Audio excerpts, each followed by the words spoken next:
Hi అండి, అందరూ ఎలా ఉన్నారు? ఈరోజు రెసిపీ వచ్చేసి దోసకాయ టమాటా పచ్చడి అండి. పావు కేజీ దోసకాయ, పావు కేజీ టమాటా, ఒక 15 పచ్చిమిర్చి, ఒక కట్ట కొత్తిమీరతో చేసి చూపిస్తున్నాను. పల్లీలు మీకు ఇష్టం ఉంటే వేసుకోండి, లేకుంటే వేసుకోకపోయినా అవసరం లేదండి. పల్లీలు వేయటం వల్ల కొంచెం మనం టేస్ట్ ఎక్కువ బాగుంటుందని నేను వేసుకొని చూపిస్తున్నాను. ఇవైతే పక్కన పెట్టేశాను. పొట్టు తీసి తర్వాత దంచేటప్పుడు చూపిస్తానండి. ఇందులోనే ఆయిల్ వేసేసి మిరపకాయలు శుభ్రం కడిగిన తర్వాత సగం కట్ చేసుకోండి. అప్పుడైతే మనకి వేపినా కానీ పేలవండి. కొత్తిమీర తరుగు కూడా కట్ చేసి పెట్టుకున్నాను. నేను టమాటాలను అయితే వేసి ఉడికించట్లేదండి. కొత్తిమీరని పచ్చిమిర్చిలోనే ఫ్రై చేసుకుంటున్నాను. ఆయిల్లో కొంచెం ఫ్రై చేయడం వల్ల మంచి టేస్ట్ వస్తుంది చట్నీకి అయితే. దోసకాయ పచ్చడి అంటే మాకైతే చాలా ఇష్టం అండి. అందులోనూ రోటి పచ్చడి అంటే ఇంకా కమ్మగా అదిరిపోయిద్దండి చట్నీ అయితే. మిక్సీకి వేసుకున్న టేస్ట్ రాదండి. మిక్సీ అసలు వేయొద్దు. చట్నీలు చక్కగా మనం దంచుకొని కచ్చపచ్చగా చేసుకుంటేనే చట్నీలు బాగుంటాయండి. ఇవైతే మొత్తానికి ఫ్రై అయిపోయాయి. ఇవి పక్కన పెట్టేసుకొని ముందుగా కోసిన టమాటాలు, అలాగే చింతపండు నేను ప్రత్యేకంగా అయితే నానబెట్టుకోలేదు, ఇందులో వేసుకుంటున్నాను.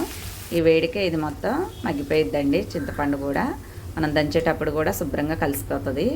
ఈ టమాటాలు అలాగే చింతపండు కూడా మొత్తం వాటర్ అంతా పైకి వచ్చి ఎగిరిపోయేంత వరకు వేయించండి. పక్కన పెట్టాక పల్లీలు పొట్టు తీసినవండి కచ్చా పచ్చగా దంచుకొని ఒక ప్లేట్లోనైతే వేసుకుంటున్నాను. ఇవి మళ్ళీ లాస్ట్లో వేసి చూపిస్తాను. పప్పులుగా ఉంటేనే మనం తింటుంటే కూడా టేస్ట్ బాగుంటుంది. ఇప్పుడు ఈ పచ్చిమిర్చిలోనే సాల్ట్ కూడా వేసుకుంటున్నాను.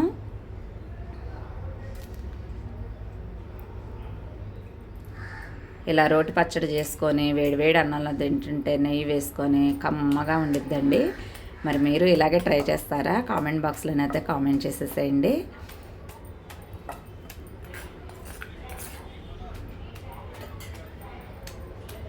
ఈ పచ్చిమిర్చి శుభ్రంగా దంచేసేయాలండి. ఫస్ట్ అయితే ముందే టమాటా వేయకూడదు.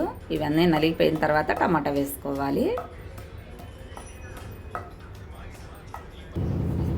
టమాటాలు కూడా మొత్తం చల్లగా అయిపోయాయి. మరి వేడివేడి కూడా నూరుకోవద్దండి. చట్నీలు కొంచెం చల్లారనివ్వాలి. నేనైతే పూర్తిగా చల్లారిన తర్వాత చేస్తున్నాను. ఇవి మొత్తం దంచేసుకున్నాము. దోసకాయ కూడా చేదు లేకుండా సన్నగా తరిగి పక్కన పెట్టేసేసుకున్నాను. ఈ పచ్చడి దంచేటప్పుడే ఒక 7-8 వెల్లుల్లి రెబ్బలు, కొంచెం జీలకర్ర కూడా పక్కన పెట్టేసుకోండి. ఇదిగోండి దోసకాయ అయితే ఈ విధంగా నేను ముక్కలుగా కోసుకున్నాను. ఇవి మొత్తం పూర్తిగా నలగొద్దండి. కచ్చాపచ్చగా దంచుకుంటే సరిపోతుంది. దోసకాయ ముక్కలు పూర్తిగా దంచుకుంటే టేస్ట్ అయితే బాగోదు.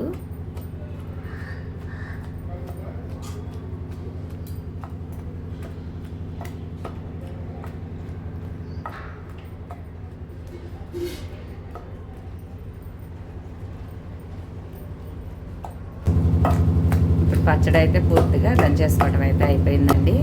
ఇది ఒక ప్లేట్లో తీసుకొని కొంచెం జీలకర్ర, వెల్లుల్లిపాయలు కూడా దంచుకోవాలి. నేనైతే తాలింపులో వేయకోకుండా ఇలాగ పచ్చివే దంచి వేసి కలుపుకుంటాను. మంచి టేస్ట్ ఉంటుందండి. ఇందులోనే ఒక 6-7 వెల్లుల్లిపాయ రెబ్బలు, అలాగే జీలకర్ర కూడా కొంచెం వేసుకుంటున్నాను. ఇవి దంచేసి మళ్ళీ ఒకసారి చట్నీ పైనుండి వేసేసుకొని కలుపుకోవాలి. మనం పోపు పెట్టుకునేటప్పుడు ఇంకా జీలకర్ర, ఈ ఎల్లుల్లిపాయలు వేయాల్సిన అవసరం లేదండి. పోపు గింజలు, కరివేపాకు, ఎండుమిర్చి వేసుకుంటే సరిపోతుంది. ఇది ఒకసారి మొత్తం కలిసేలాగా మొత్తం నూరేసుకోవాలి. చట్నీ అయితే రెడీ అయిపోయిందండి. పోపు కూడా రెడీ చేసుకొని పక్కన పెట్టేశాను.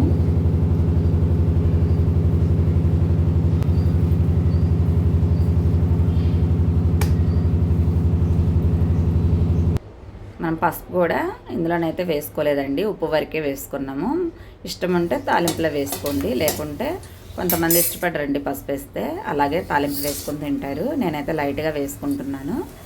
ఇందులో పోపు గింజలు, కరివేపాకు, ఎండుమిర్చి వేసాను. తాలింపులోనే కొంచెం వేసినట్టు కొంచెం పసుపు వేసేసి ఈ చట్నీని అందులో వేసేసేయండి. కమ్మటి దోసకాయ పచ్చడి అయితే రెడీ అయిపోయిందండి. మరి మీరు ఒకసారి ఇలాగా ఈ పద్ధతిలో నేను చెప్పిన పద్ధతిలో ట్రై చేయండి. చట్నీ చాలా బాగుంటుందండి. మా వీడియోస్ నచ్చితే లైక్, షేర్, సబ్స్క్రైబ్